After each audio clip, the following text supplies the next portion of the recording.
नमस्कार। BCom part तृतीय के विद्यार्थियों का एक बार पुनः स्वागत है आयकर की क्लास में।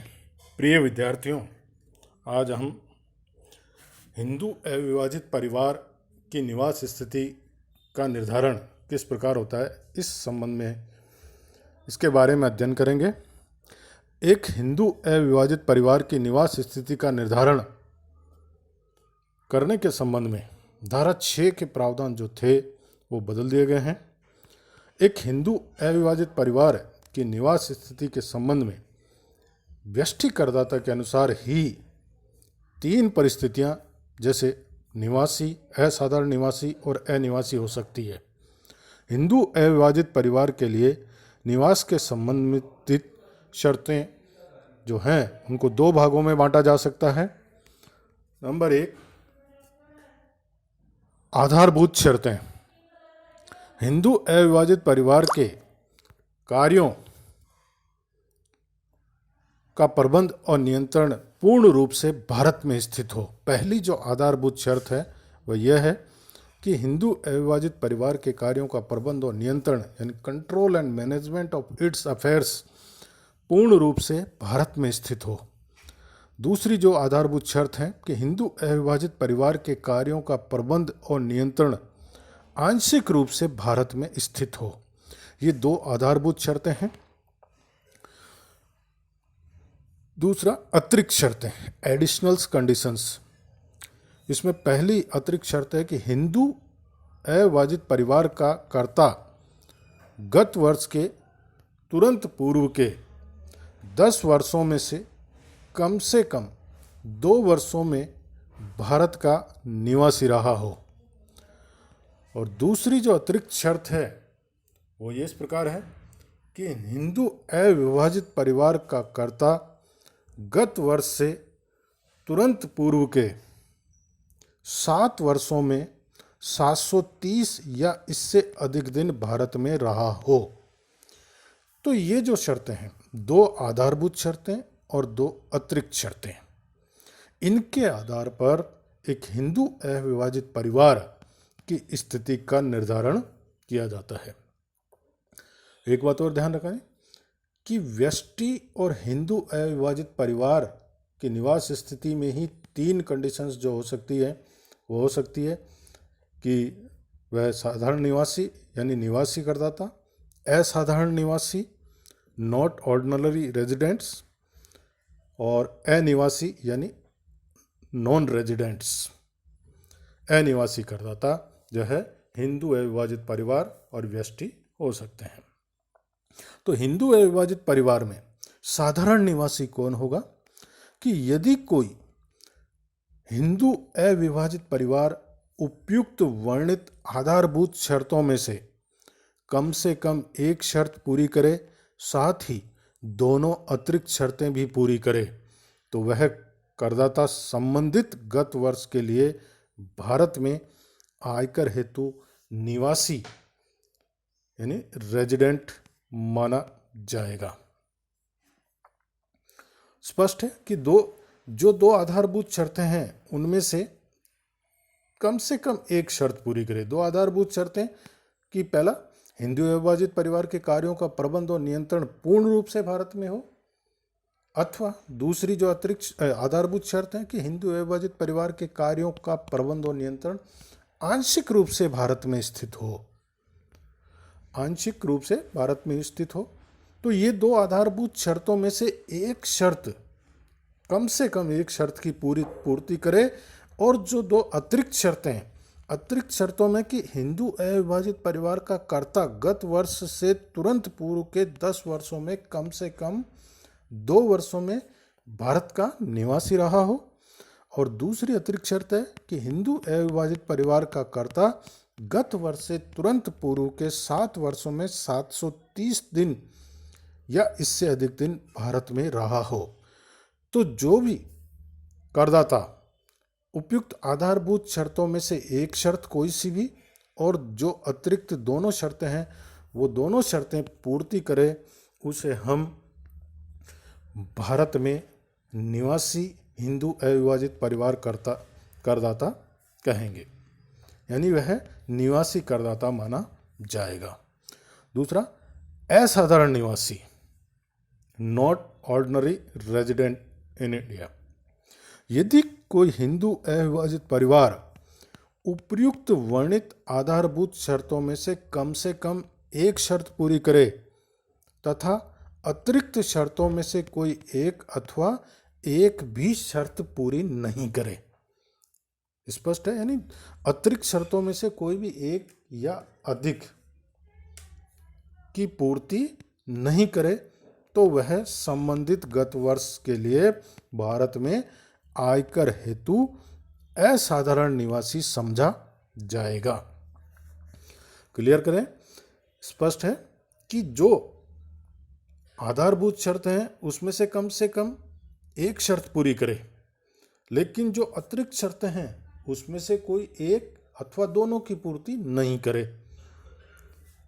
तो उसे हम असाधारण निवासी करदाता माना जाएगा। तीसरा है अनिवासी। यदि कोई हिंदू अविभाजित परिवार उपयुक्त वर्णित आधारभूत शर्तों में से कोई भी एक शर्त जो है पूरी नहीं करे, यानी आधारभूत शर्तों में से कोई भी शर्त पूरी नहीं करे तो वह परिवार संबंधित गत वर्ष के लिए भारत में आयकर हेतु अनिवासी समझा जाएगा।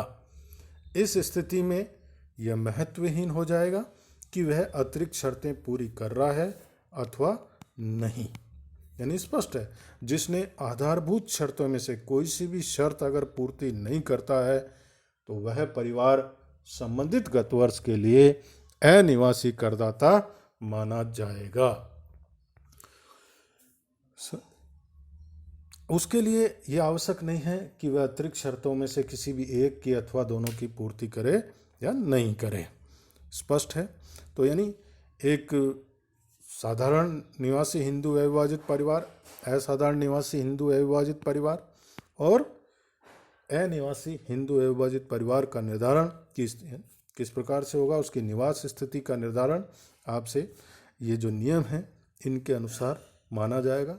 और इसमें जो शर्तें हैं, बेसिक कंडीशंस हैं, उनको मैं एक बार पूरा यानी सारांश के रूप में आपके सामने बता देता हूँ कि हिंदू अविभाजित परिवार की निवास स्थिति का निर्धारण का सारांश।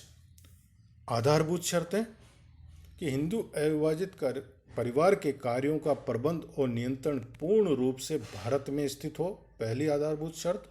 और दूसरी आधारभूत शर्त, हिंदू अविभाजित परिवार के कार्यों का प्रबंध और नियंत्रण आंशिक रूप से भारत में स्थित हो।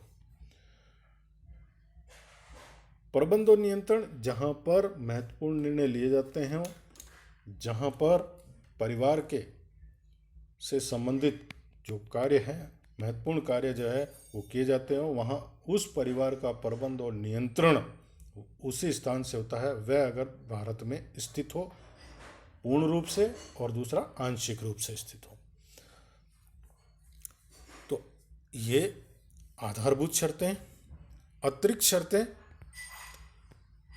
कि हिंदू अविभाजित परिवार का कर्ता यानी मुखिया गत वर्ष से तुरंत पूर्व के 10 वर्षों में से कम 2 वर्षों में भारत का निवासी रहा हो, पहली अतिरिक्त शर्त।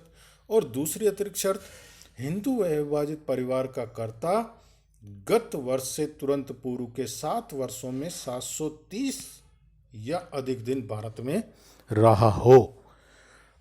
तो दोनों आधारभूत शर्तें में से कम कोई एक शर्त पूरी करे और साथ ही साथ दोनों अतिरिक्त शर्तें पूर्ति करे तो वह साधारण निवासी यानी रेजिडेंट ऑफ इंडियन कहलाएगा। असाधारण निवासी की स्थिति में कि दोनों आधारभूत शर्तों में से कम कोई एक शर्त पूरी करे और दोनों अतिरिक्त शर्तों में से कोई एक अथवा एक भी शर्त पूरी ना करे, ऐसे परिवार को हम असाधारण निवासी जो है माना जाएगा, नॉट ऑर्डिनरी रेजिडेंट उसको कहा जाए। अनिवासी करदाता की स्थिति में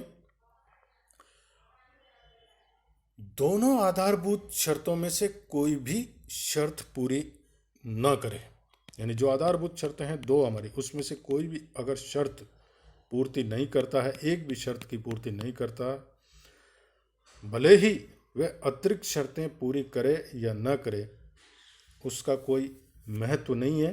यानी अतिरिक्त शर्तों में अगर कोई करदाता आधारभूत शर्तों की पूर्ति नहीं करता है तो उस स्थिति में अतिरिक्त शर्तें, उपयुक्त वर्णित आधारभूत शर्तें पूरी न होने पर महत्वहीन होंगी, उनका कोई महत्व नहीं होगा।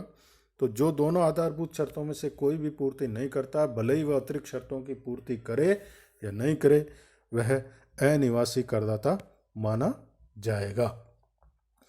इसमें एक नोट है जैसे कि हिंदू अविभाजित परिवार के कार्यों का प्रबंध एवं नियंत्रण पूर्णतः भारत में स्थित हो तो वह सदैव अनिवासी माना जाएगा। भारत के बाहर स्थित हो, यानी भारत के बाहर अगर स्थित है, स्पष्ट कर लें कि यदि किसी हिंदू अविभाजित परिवार के कार्यों का प्रबंध और नियंत्रण अगर पूर्णतया भारत के बाहर स्थित है तो वह सदैव ही अनिवासी माना जाएगा। एक और स्पष्टीकरण है इस संबंध में कि एक्सप्लेनेशन जिसको कह सकते हैं कि एक हिंदू अविभाजित परिवार की स्थिति में, जैसे मैंने पहले बताया कि प्रबंध और नियंत्रण क्या होगा, तो प्रबंध और नियंत्रण से अभिप्राय जो है यहाँ पर कि नीति संबंधित दिशा निर्देश देने और नियंत्रण की शक्ति से है। सामान्यतः परिवार की स्थिति में कर्ता द्वारा यह कार्य किया जाता है। अतः यदि हिंदू अविभाजित परिवार का कर्ता भारत में रहता है तो परिवार का नियंत्रण भारत में माना जाएगा तथा उसके विदेश में रहने पर उसका नियंत्रण भारत से बाहर माना जाता है। तो ये स्पष्ट करें आप कि प्रबंध और नियंत्रण चूंकि कर्ता द्वारा किया जाता है, परिवार की स्थिति में कर्ता जो हिंदू अविभाजित परिवार का कर्ता है उसके द्वारा किया जाता है। वह अगर भारत में स्थित है तो परिवार का नियंत्रण भारत में माना जाएगा, और वह अगर विदेश में रहता है तो उसका नियंत्रण भारत से बाहर माना जाएगा। एक हिंदू अविभाजित परिवार को आयकर हेतु निवासी माना जाता है जब तक कि वह यह सिद्ध न कर दे कि गत वर्ष में उसके कार्यों का प्रबंध व नियंत्रण पूर्णतः भारत के बाहर से किया गया था। तो यानी हिंदू अविभाजित परिवार को अगर असाधारण निवासी अनिवासी माना जाता है तो ये इसको सिद्ध करने का भार भी जो है हिंदू अविभाजित परिवार का ही माना जाएगा। धन्यवाद। तो ये जो है आज हम हिंदू अविभाजित परिवार की निवास स्थिति का निर्धारण के बारे में अपन ने अध्ययन किया। धन्यवाद।